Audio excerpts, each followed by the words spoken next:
Então, bom dia, turma. Vamos dar continuidade aí ao nosso estudo do Srimad Bhagavatam. Novamente, muito obrigado pela companhia de todos vocês.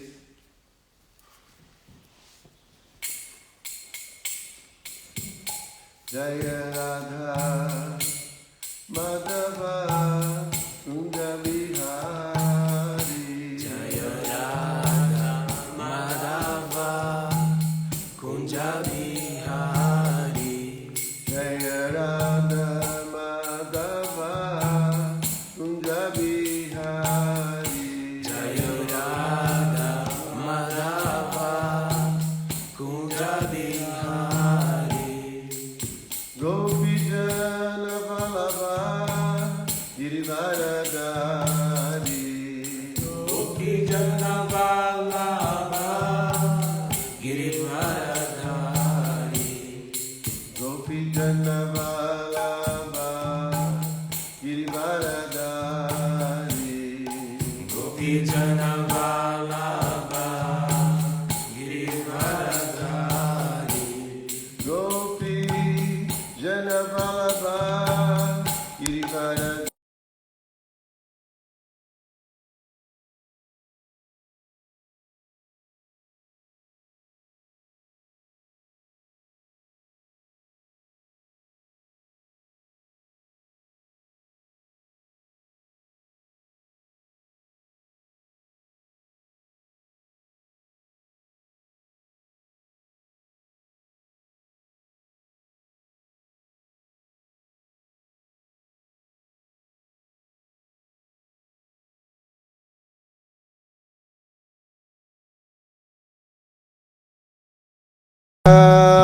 Vanachari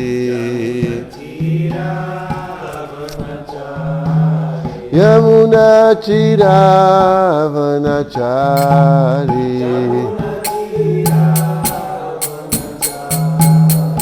Jaya Radha Madhava Kunja Bihari.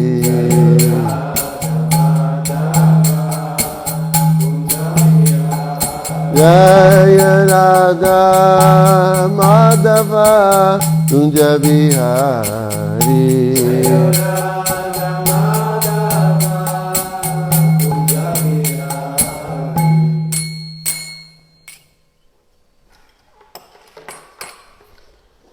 Então, continuando o estudo do Srimad Bhagavatam, aqui em Vrajadama, estamos lendo o canto 9 do capítulo 2, intitulado A Dinastia dos Filhos de Manu, que ele vai Vashvata Manu, né? Também conhecido como Shradadeva, é isso?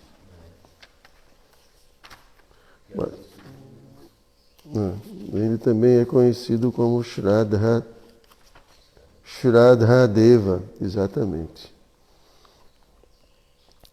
Então vamos ler hoje a partir do verso número 18, versos 19, 20, 21, 22, 23 e 24.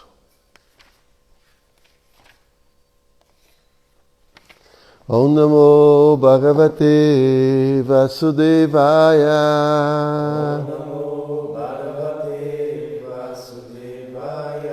Om Namo Bhagavate Vasudevaya.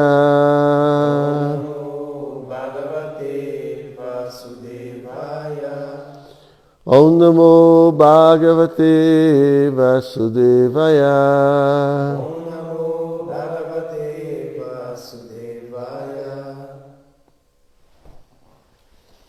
Eu vou ler o verso sozinho para a gente poder adiantar aqui no tempo, tá bom?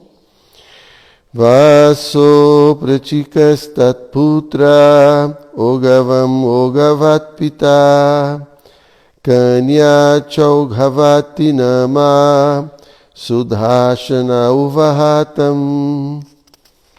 Então, as traduções e o significado foram dados por sua divina graça, Srila Prabhupada. Jai Srila Prabhupada. Desculpem, vou ler primeiro a tradução de cada palavra. Vassorro de Vasso Pratikaha, chamado Pratika, Tat Putraha, seu filho, Oghavam, chamado Oghavam. Oghavat Pita, que era o pai de Oghavam. Kanya, sua filha, Cha também, Oghavati, Oghavati. Nama, chamada, Sudhashanaha, Sudhashana. Uvaha desposou Tam, esta filha, Oghavati. Então a tradução. O filho de Vasso foi Pratika, cujo filho foi Oghavam. O filho de Oghavam também tornou-se conhecido como Oghavam, e sua filha foi chamada Oghavati, com quem Sudashana casou-se. Verso 19. De Narishyanta proveio um filho chamado Chitrasena, e deste um filho chamado Riksha. De Riksha veio Midwam, de Midwam veio Purna, e de Purna Indrasena. Verso 20. De Indrasena surgiu Vitihotra, de Vitihotra veio Satyashrava, de Satyashrava veio um filho chamado Urushrava, e de Urushrava veio Devadatta. 21. De Devadatta veio um filho conhecido como Agniveshya, que era o próprio deus do fogo, Agni. Este filho, um célebre santo, era famoso como Kanina e Jatukarnya. Para dar aqui um significado de uma linha apenas, dizendo que Agniveshya também era conhecido como Kanina e Jatukarnya. Continuando, verso 22. O rei de Agniveshya proveio uma dinastia bramínica, conhecida como Agniveshyayana. Agora que descrevi os descendentes de Narishyanta, preste atenção enquanto descrevo os descendentes de Dista. Por favor, ouve-me. Versos 23 e 24. Dista teve um filho chamado Nabhaga. Este Nabhaga, que era diferente do Nabhaga descrito mais tarde, adotou o dever ocupacional de Vaishya. O filho de Nabhaga foi conhecido como Bhalandana. O filho de Bhalandana foi Vatsapriti, e o filho deste foi Pramshu. O filho de Pramshu foi Pramati. O filho de Pramati foi Kanitra. O filho de Kanitra foi Chakshusha. E o filho deste foi Vivimshati. Então vamos para o significado de Prabhupada. Um dos filhos de Manu tornou-se Kshatriya, outro Brahmana e outro Vaishya. Isto confirma a declaração de Narada Muni. Jatsya yad lakshanam proktam punsho varnabhivyam jakam. Bhagavatam 7, 11, 35. Todos devem sempre lembrar-se de que os brahmanas, kshatriyas e vaishyas jamais devem ser tratados como membros de uma casta, tomando como base o nascimento. Um brahmana pode transformar-se em kshatriya e um kshatriya em brahmana. Igualmente, um brahmana ou kshatriya podem transformar-se em vaishya e um vaishya em brahmana ou kshatriya. Confirma isso no Bhagavad Gita, Chaturvarnya Mayashristam Guna Karma Vibhagashaha. Assim, jamais alguém é brahmana, kshatriya ou vaishya por nascimento, mas por qualificação. Há uma grande necessidade de brahmanas. Portanto, no movimento da consciência de Krishna, estamos nos esforçando para treinar brahmanas que guiem a sociedade humana. Porque atualmente há uma escassez de brahmanas. o cérebro da sociedade humana está deteriorado. Porque praticamente todos são Shudras, ninguém no momento atual pode guiar os membros da sociedade rumo ao caminho apropriado pelo qual alcança-se a perfeição da vida. Srila Prabhupada Ki Jai. Om Gyana Timirandasya Gyanam Jana Shalakaya Chakshu Umilitam Jena Tasmai Shri Gurave Namaha. Shri Chaitanya Manovistam Staptam Jena Bhutale Swayam Rupa Kadamahyam Dadati Swapadam Tikam Namo Vishnu Padaya Krishna Prestaya Bhutale Srimati Hridayananda Goswami Tinamine Namo Vishnu Padaya Krishna Prestaya Bhutale Srimati Bhaktivedanta Swami Niti Namine Vachakau Vyascha Kripa Sindhu Vyaevacha Patitanam Pavanebhyo Vaishnavebhyo Namo Namaha.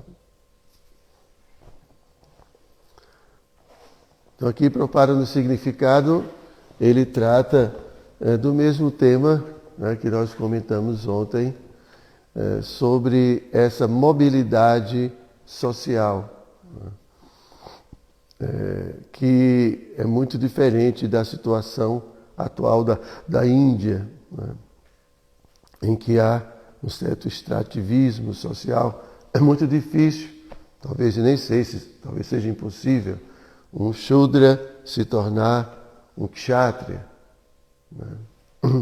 Apesar de que eu ouvi que hoje em dia, mesmo na Índia, tem grandes magnatas, pessoas muito ricas que vêm de família Shudra, né? Se tornaram muito ricos, empresários. Né?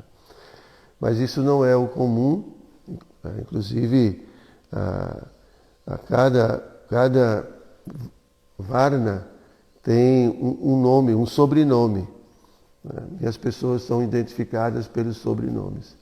Inclusive já tentaram banir isso dos sobrenomes para acabar com o preconceito, mas é muito difícil, né? Existe assim, muita rigidez nesse sentido, né? Mas na época védica, e mesmo antes do domínio inglês, né, essa mobilidade era mais visível, né?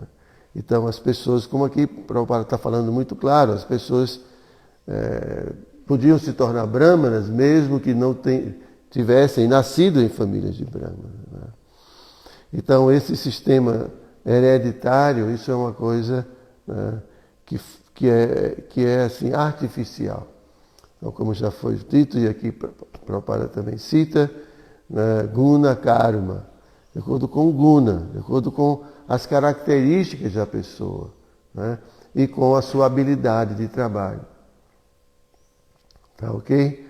E aí Prabhupada ele complementa o significado falando uma coisa muito importante, né, que em virtude que Prabhupada ele tinha como estratégia, né, quando ele veio para o Ocidente, fazer brahmanas, né, ou treinar brahmanas. Porque com o mestre espiritual, né, sob a orientação do mestre espiritual, uma pessoa, mesmo que tenha nascido como Shudra, que é o nosso caso, né, de acordo com o Srimad Bhagavatam, em Kali Yuga, todo mundo nasce Shudra.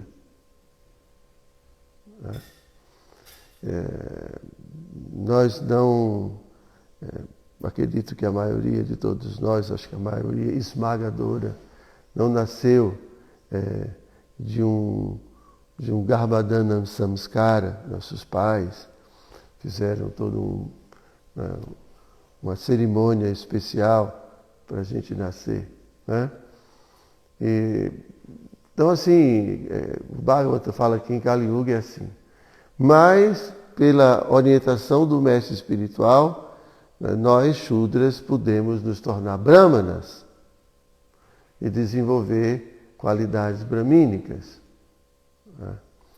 Claro que a gente vê praticamente que nem todo mundo consegue em virtude de sua natureza, né?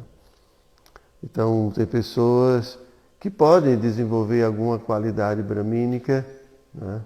Mas, às vezes, o que predomina é a qualidade de Vaishya, né? De comerciante, às vezes mesmo de Shudra, né? Então, verdadeiros brahmanas são almas que compreenderam, né, claramente a diferença entre matéria e espírito. Por isso que eles são chamados de brahmanas, né, aqueles que conhecem o Brahman, que conhecem essa distinção. E são pessoas virtuosas, pessoas dedicadas a guiar a sociedade humana. Então, os brahmanas é a classe intelectual, aquelas pessoas que gostam de estudar, que gostam de ensinar, que gostam de realizar sacrifícios, né, austeridade e adoração. Isso é as qualidades, as características de um brahmana. E principalmente a clareza proveniente de seu desenvolvimento espiritual, de seu estudo das escrituras, né? Jnana, Vijnana, Astikya. Eles têm Vijnana, tem Jnana, conhecimento, realização do conhecimento, e Astikya, eles têm fé na existência da Suprema Personalidade de Deus. Então, Prabhupada queria, né, e ainda quer, né, formar brahmanas, porque os brahmanas, de acordo com a organização social védica, os brahmanas são a cabeça da sociedade. E aqui Prabhupada está falando que a nossa sociedade, né, está sem cabeça. Apesar de existir muitas pessoas tentando administrar o mundo, né, os países e assim por diante, a gente vê que essas pessoas são desprovidas de conhecimento espiritual, desprovidas de realização espiritual, né, e são pessoas mundanas, né? Então, esperar que essas pessoas possam mudar a situação do mundo é uma grande ilusão. Porque essas pessoas são movidas, em geral, pela vaidade, pelo orgulho, pelo desejo de poder, de controle. São pessoas que fazem constantemente a distinção entre minha nação e outras nações, minha raça, né, sua raça, e cria muitas divisões, cria guerras, criam conflitos, tudo motivado pelos seus interesses egoístas ou seus interesses estendidos, seus interesses egoístas estendidos à sua comunidade, à sua nação, né? Então, por isso que essas pessoas, né, elas estão sempre preocupadas, né, em apenas trazer benefício para os seus, né? Então a gente vê esses conflitos atuais, né, ligados a... Como é que fala? Aí tem um termozinho técnico, né? Se usar o arranjo da distribuição dos poderes entre as nações, como é que é o nomezinho? Então, geopolítica, né? Hoje é uma palavra assim bem... Então, sempre existiu geopolítica, né? E a gente está vivendo a mesma coisa, mas de uma forma mais atualizada.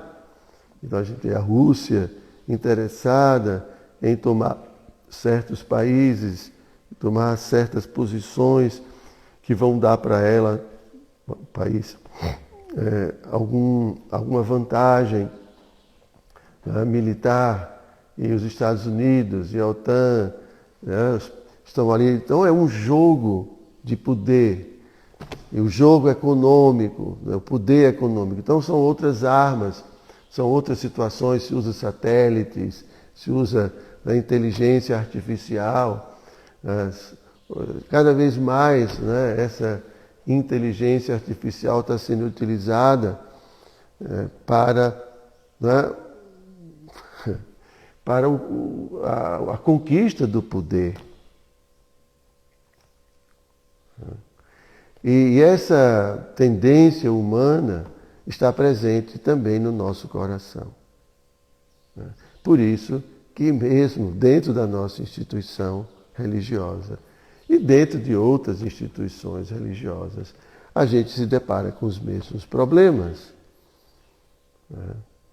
Então, quando a gente vai analisar, a questão é uma questão muito de caráter das pessoas. Dentro de casa tem problema, tem briga entre irmãos, pelo poder, pelo dinheiro, pela herança. E dentro da instituição também. Por quê? Porque a instituição é feita por todos nós, que somos almas contaminadas. E porque somos almas contaminadas, a gente traz, contaminadas assim, com o materialismo, nós trazemos o materialismo também para a nossa vida e para o contexto onde a gente vive. Então a gente vê às vezes líderes, né, dentro de nossa instituição que querem manter poder, querem ter controle sobre os demais devotos, controle sobre a região onde ele administra, né, e muitas vezes não se preocupam, né, de uma forma de uma forma igual com todos, né? Tem suas preferências e tem seu grupinho, e um grupinho contra outro, e aí há aqueles conflitos dentro. Isso nasce aonde? Dentro do nosso coração. Né? Por isso que Prabhupada queria fazer brahmanas. Um brahmana é uma pessoa que mudou, vamos dizer assim, o seu coração. É uma pessoa que se iluminou. Então ela tem uma visão, uma cosmovisão, onde ela respeita, ela tem essa cosmovisão de igualdade, de visão de igualdade. Krishna fala isso claramente na Bhagavad Gita, quando ele fala sobre conhecimento, né, na bondade, na paixão, na ignorância. Então, o conhecimento ou a cosmovisão que vê todos como iguais, né, isso é no modo da bondade, é sattva, ele vê de fato, ele vê a realidade. Mas quando a gente tem uma cosmovisão em que a gente percebe mais as diferenças que são baseadas no corpo, isso é influência do modo da paixão. Por isso que a gente vê as diferenças. Então o Brahmana está situado no modo da bondade. Então ele vê igualdade, ele tem equanimidade. Ele respeita todos os seres vivos. Então dá para a gente entender que a gente não pode mudar a nossa vida, não podemos mudar a vida de nossa família, por exemplo, né? E não podemos mudar a nossa comunidade, não podemos mudar o mundo, se primeiro não mudarmos, se for o caso necessário, mudar o nosso coração, mudar a nossa vida. Por isso que o movimento para a consciência de Krishna, ele quer causar uma revolução no mundo, mas uma revolução mais profunda do que simplesmente mudar de patifes, né? Como o Prabhupada falava. A gente só muda, como é que fala? Raposa não muda a pele? Não. Só muda hein? Só muda a pele, mas não muda a essência, né? Então sempre a gente vê as mesmas coisas, sempre, né?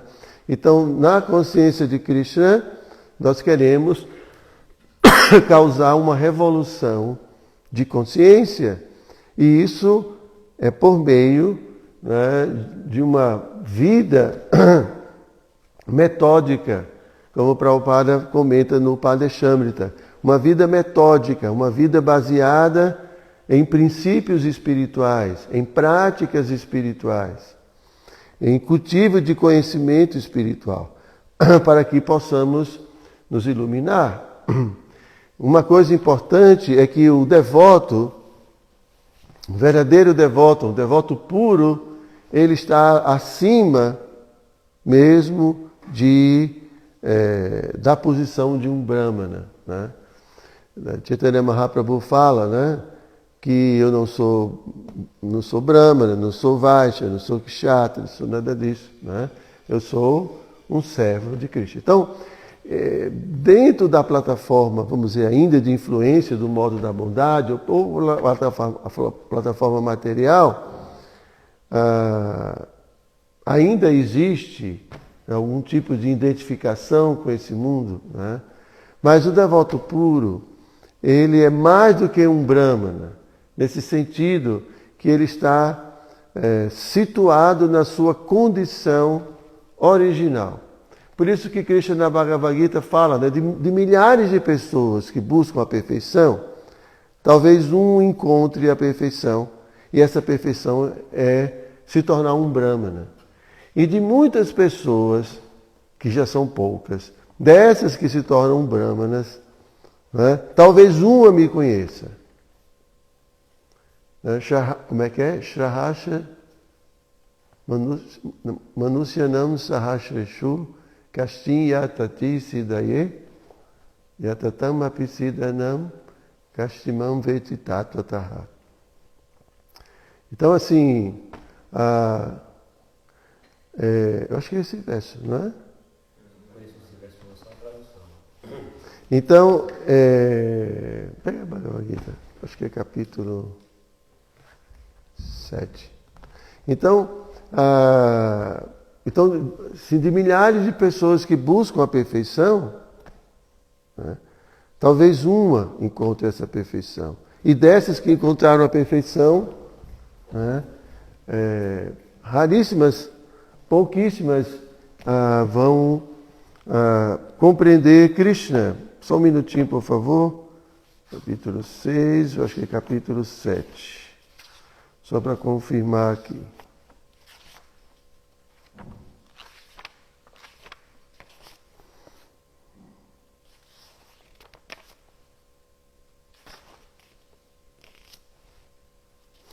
É isso mesmo. Manusyanam sahasreshu ashtit yatati siddhaye yatatam apisidanam kastimam veti tatvataha. Dentre muitos milhares de homens, talvez haja um que se esforce para obter a perfeição. E dentre aqueles que alcançaram a perfeição, é difícil encontrar um que me conheça de verdade. Então, essa perfeição material, vamos dizer assim, é alcançar o modo da bondade como um brahmana.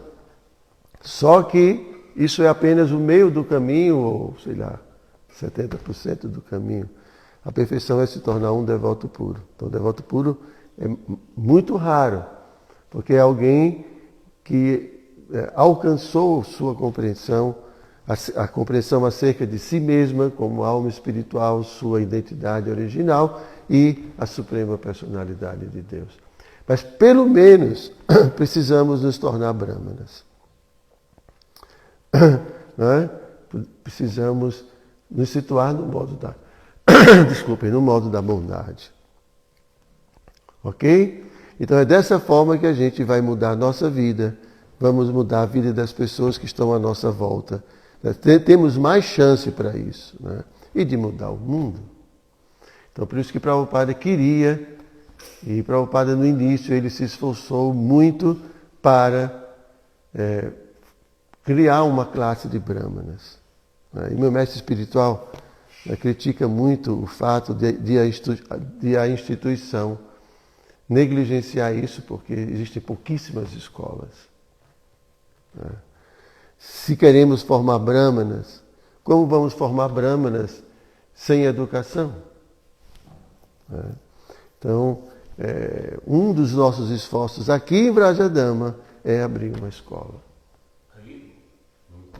Uma escola para formar brahmanas, né, educar as crianças para que elas possam cultivar valores, cultivar virtudes, cultivar austeridade, estudo, né, e a conexão com a Suprema Personalidade de Deus, e a gente possa ter uma classe de pessoas que possam, de fato, ajudar a humanidade. Então a gente não pode ficar sossegado, né, enquanto, né, não realizarmos isso. A gente está aqui, vamos sair daqui a pouco, rapidinho a gente vai sair daqui. Então não tem tempo para ficar brincando com outras coisas nesse mundo. Não é isso, Lucas? Ou Lucas não, a Quintiana. A gente não tem tempo para ficar brincando. Entende? É como, de repente, eu chego para a Quintiana e falo assim, a Quintiana, vai ali em Caruaru rapidinho comprar um martelo, que o martelo daqui quebrou. Aí a Quintiana chega lá em Caruaru, vai no shopping, vai assistir filme, não tem tempo ainda. Ainda que são 10 da manhã, ainda tem tempo. Aí passa o dia inteiro. Né? Aí quando chega de noite, né, já está todo mundo preocupado com ele. Aí, agora eu vou comprar um martelo. Aí vai comprar um martelo. Já nas últimas horas. E tu, Gopala, quiser ir daqui para buscar a mãe de moto e para no meio do caminho para jogar bola. Aí que é uma coisa, né? E agora ele chegou, foi atrás dele. Seu Gopala, né?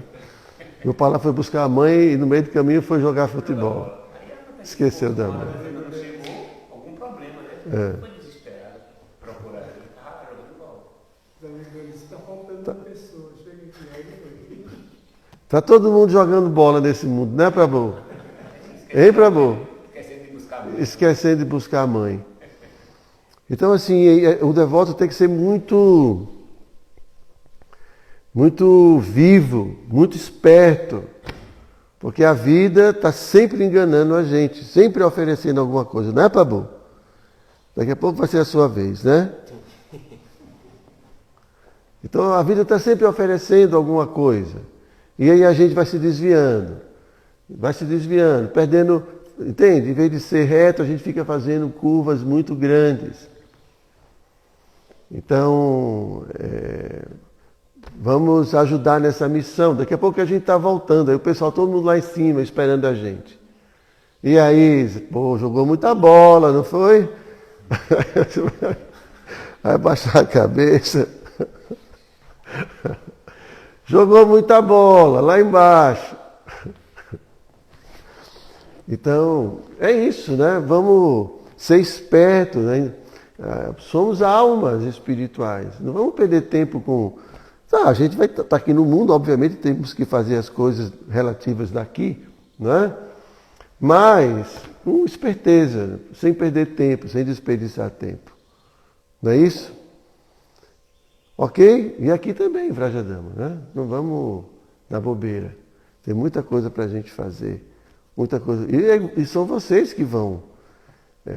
Porque daqui a pouco eu estou indo embora. Não muito tempo mais. Né? Mas vocês... garotão aí, ó, vai herdar tudo isso. Vai fazer o quê, Prabhu? Tem que continuar, né? Então se prepare para isso. E você, a Quintiana? Vai ficar lá na loja vendendo cano. Vai ficar aqui, vai administrar a escola. Bom, você tem jeito para Brahma, né? Não gosta de estudar e tudo mais? Então, agora... tem que estudar, se preparar, pensando, né, em tudo isso, pensando em servir a humanidade. Não só querer estudar e aprender porque eu gosto, porque eu estou querendo me mostrar. Né? Então é muito importante e é muito interessante quando a gente faz um esforço motivado por um propósito assim superior. Estudar inglês, por exemplo, né? Quando você tem vou ter que ir para agora, ter que trabalhar nos Estados Unidos e vou ter que aprender inglês de todo jeito. Então você quer aprender porque agora vai ter que trabalhar, então você vai ter que aprender. Então, quando tem uma ligação com algo muito importante, com uma necessidade, a gente se esforça mais.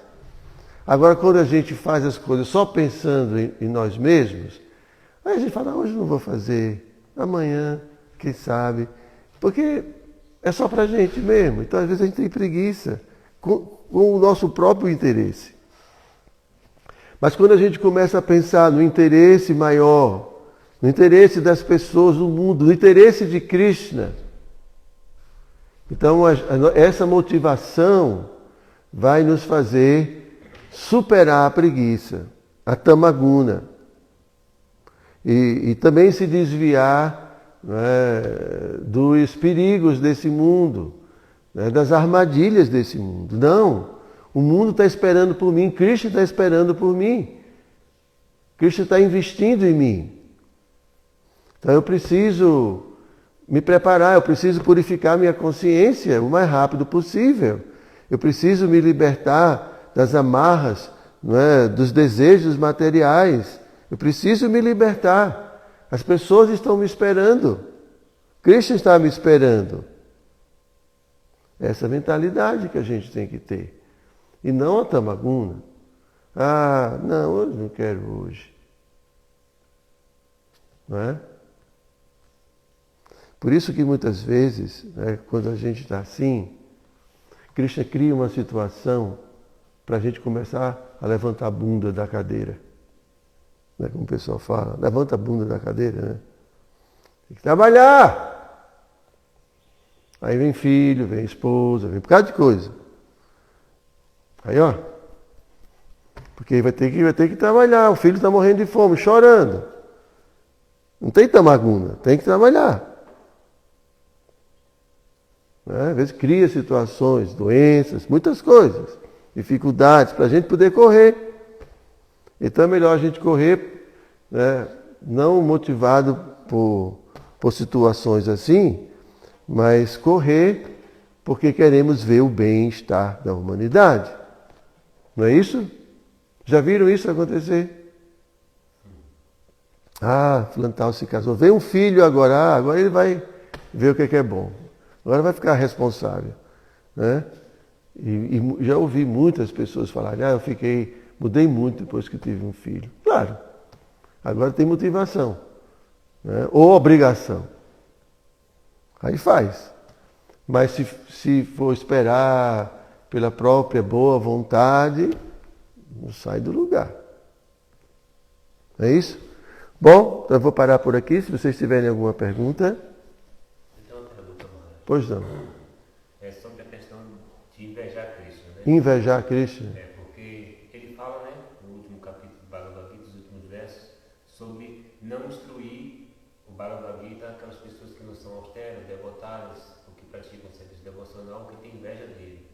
Então depois ele fala que as pessoas que pregam esse conhecimento para os devotos que passam, vai alcançar o serviço devocional puro e tal. Então depois ele fala assim, que se uma pessoa ouve com fé e sem inveja, livra-se das resistências pecaminosas e tal. Então assim, como o senhor falou, nós somos, né, devotos e trazemos também a sujeira do mundo. Então, dentro da consciência de Cristo, uma vez que as pessoas que estão sendo ensinadas no Bhagavad Gita, há alguma possibilidade de, entre os devotos, desenvolver alguma inveja por Krishna, se há essa possibilidade, né? E qual, assim, o que caracteriza, que às vezes, eu penso assim, né? Que às vezes essa inveja pode ser muito sutil, né? Que às vezes a pessoa tem que perceber para poder combater essa inveja de Krishna. Então, essa é a minha pergunta, né? Se há a possibilidade de desenvolver essa inveja por Krishna, mesmo entre os devotos, e o que caracteriza essa inveja, para que a gente possa detectar. Né?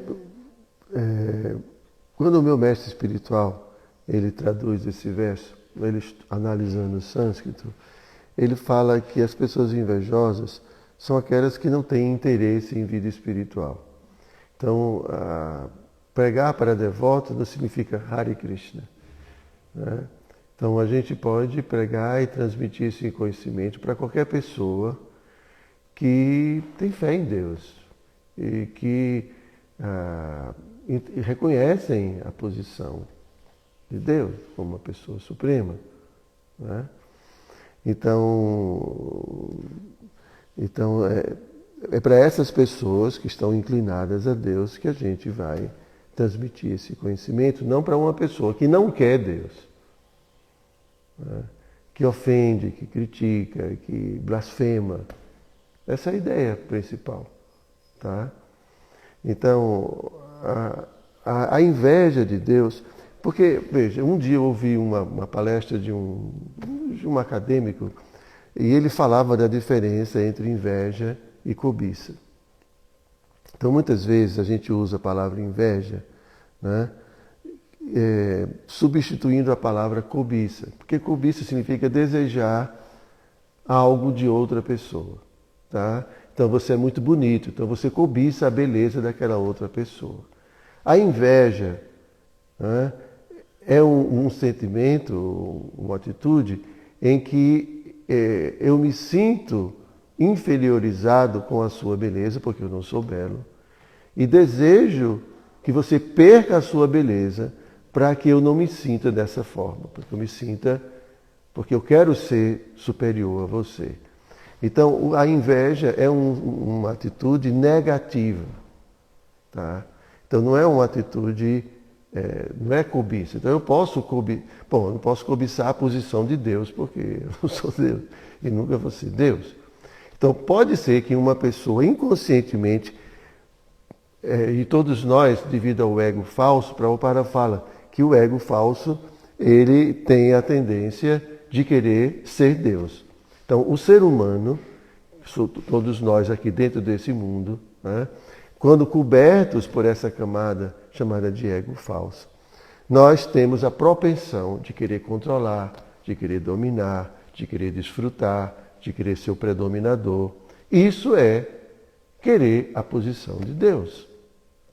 Né? A gente está cobiçando a posição de Deus. E isso é uma grande ilusão. Não é?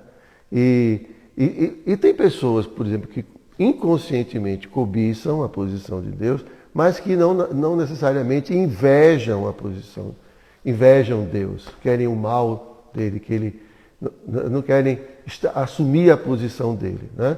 Mas é uma atitude de ignorância, atitude de se apropriar de algo que não lhe pertence, assim, uma posição que não lhe pertence. Né? Então, todos nós temos, nesse sentido, estamos cobiçando a posição de Deus. Porque a gente nasce numa cultura materialista e a gente é educado assim, a querer desfrutar, a querer ser o melhor, a querer predominar, tudo isso. Então a gente tem essas coisas, mas isso é natural nesse mundo. Para uma alma condicionada. Né? Então a gente não ia pregar para ninguém. Porque se isso for inveja de Deus, todos nós temos. Entendeu? Uns mais e outros menos. Né? Então, assim, na minha interpretação, né, é a ideia de que eu acredito em Deus, tenho fé em Deus, quero servi-lo, quero amá-lo, e assim eu estou apto para obter esse conhecimento. Porque eu não vou ofender Deus, eu não vou criticá-lo, porque eu entendo a posição dele e a minha posição. Tá? Muito embora, devido à minha educação material, eu às vezes cobiço, né, certos aspectos que são dele. Ok? Obrigado. Tem uma pergunta da Unchante.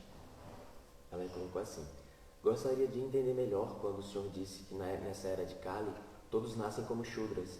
Então, como explicar almas tão elevadas como Gandhi e Irmã Teresa de Calcutá? Não, pelo o fato de... Bom, esse é o primeiro que é o Bhagavatam que diz isso, né? Kalo Shudra Sambhava. E na era de Kali, todo mundo nasce Shudra. Tá? Mas isso não significa que uma pessoa não possa evoluir espiritualmente, o que a gente está falando o tempo todo aqui. Né? Porque a gente nasce numa condição, pelo menos de acordo com os critérios da cultura védica, do que seja um Shudra, né? Por nascimento. Uma pessoa nasce numa família, né, que não tem assim, vamos ver, as qualidades, as características, né, que são naturais de um Brahmana, por exemplo. Né?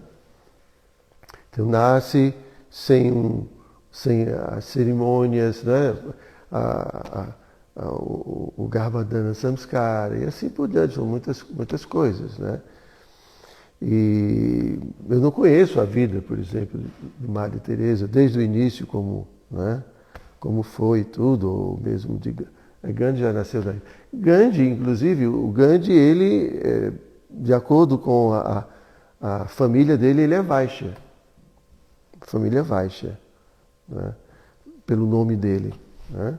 Ele não é de origem brahmana, é Vaishya. Então, mas como é o que as escrituras explicam, né? Que não importa o nascimento, importa as qualidades da pessoa. Então ela, apesar de ter nascido numa família que não é vedicamente, né, assim, elevada, vamos dizer assim, pelos critérios dos Vedas, mas ela tinha qualificação.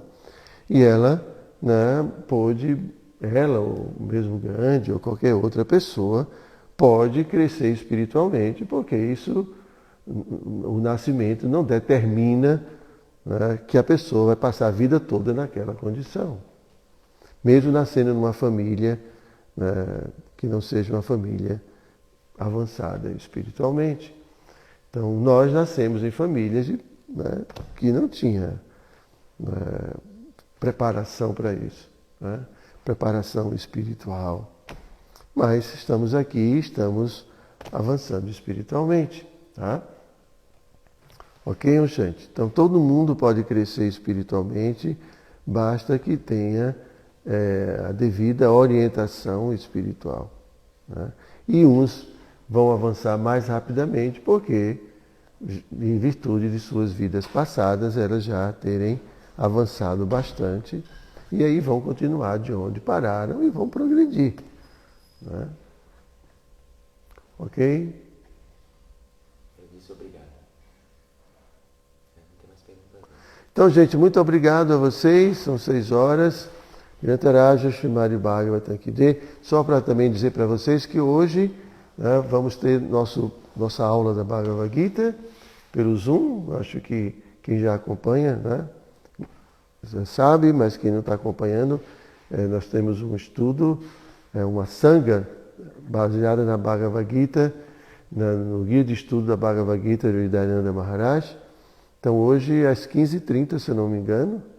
Acho que a Madhuri colocou aqui 13h30. 15h30, então pronto. Então vocês estão convidados, tá bom? Qualquer coisa vocês podem falar aí com a Madhurya, que ela pode passar o link para vocês. Hare Krishna, tudo de bom.